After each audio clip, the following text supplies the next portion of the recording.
వయసుతో పాటు ఒంట్లో శక్తి తగ్గిపోవడం, జవసత్వాలు క్షీణించడం సహజమే. కానీ ఇందుకు భిన్నంగా కొందరు 60ల్లోనూ అంతులేని ఉత్సాహంతో, ఎనర్జీతో కనిపిస్తూ ఉంటారు. ఎందుకిలా అంటే వారి జీవనశైలి, ఆహారపు అలవాట్లు, వ్యాయామం, తిరుగుతిన్నులే కారణమంటారు నిపుణులు. ఆహారంలో మార్పులు, చురుకైన జీవనశైలి, ఆరోగ్యకరమైన అలవాట్లతో మలి వయసులోనూ శరీరాన్ని శక్తి సంపన్నం చేసుకోవటం ఎలాగో ఇప్పుడు తెలుసుకుందాం.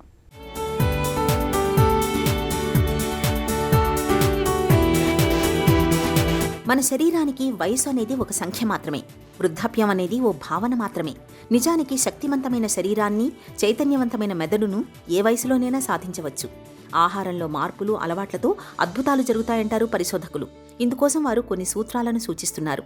ముందుగా ఆహారం విషయానికి వస్తే, కార్బోహైడ్రేట్లు ఎక్కువగా ఉండే ఆహారం ఇన్సులిన్ను క్రియాశీలం చేసి ఒంట్లో వాపును పెంచుతుంది.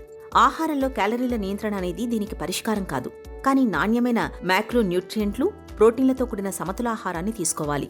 రిఫైన్ చేసిన నూనెలు, చక్కెర, ట్రాన్స్ఫాట్, హైడ్రోజనేటెడ్ ఆయిల్ని తీసుకోకూడదు. శరీరం అరిగించుకోలేని ఆహారాన్ని వెంటనే మానేయాలి. జంక్ ఫుడ్, చిరుతిండ్లకు ఎంత దూరంగా ఉంటే అంత మంచిది. వ్యాయామంలో నడకలాంటి వాటికి ప్రాధాన్యం ఇవ్వాలి.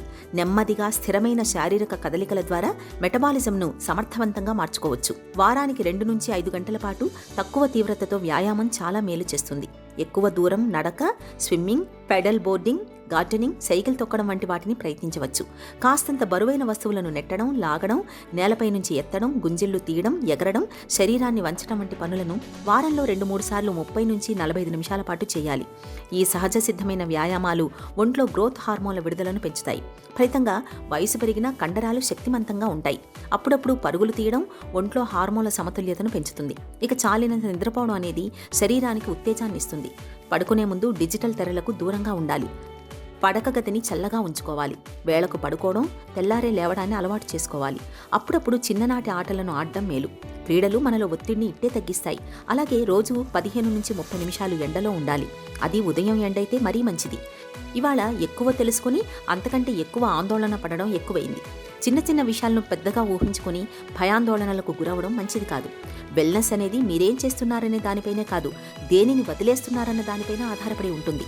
ఇక మెదడును చురుగ్గా ఉంచుకోవడానికి రోజూ సవాళ్లను స్వీకరించాలి. పజిల్స్ని పూరించడం, చదరంగం ఆడడం వంటివి వృద్ధాప్యంలో మెదడును చురుగ్గా ఉంచుతాయి. ఇలా అన్ని రకాలుగా తగిన జాగ్రత్తలు తీసుకోవడం ద్వారా మలి వయసులోనూ శారీరకంగా బలంగా ఉండవచ్చు.